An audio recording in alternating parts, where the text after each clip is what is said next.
Doctor actually నత్తిగా ఉన్న వాళ్ళకు మాట్లాడేటప్పుడు నత్తి అడ్డొస్తుంది. ఏమవుతుందంటే వాళ్ళు ఎప్పుడైతే పాటలు పాడతారో అప్పుడు వాళ్ళకు నత్తి ఉందా వీళ్ళకి అసలు లేదా అన్నట్టు అంత బాగా పాట పాడతారు. తర్వాత మామూలుగా మాట్లాడడంలో మాత్రం మళ్ళీ వాళ్ళకి నత్తి తడబడతా ఉంటారు. అలా ఎందుకు జరుగుతుంది?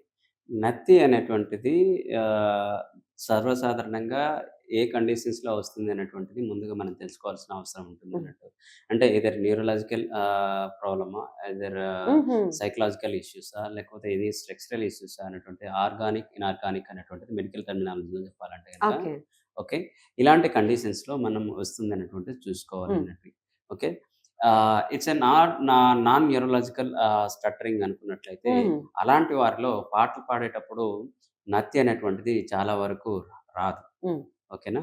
ఇది ఎందుకు అనంటే, ఆ న్యూరలాజికల్ ఇన్వాల్వ్‌మెంట్‌లో ఉన్నప్పుడు అది హార్మోనిక్స్ బేస్ పైన మెలోడిక్ ఇంటోనేషన్ అనేటువంటిది హుహు. ఒక ప్రక్రియ ఉంటుందన్నట్టు.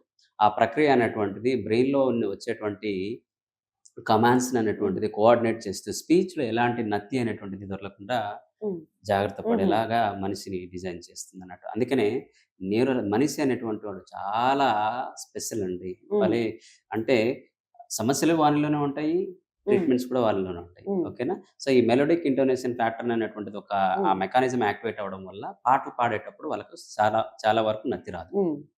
అంతే. హ్మ్. అంటే మామూలుగా మాట్లాడితే మాత్రం వస్తుంది. వస్తుందండి. ఓకే.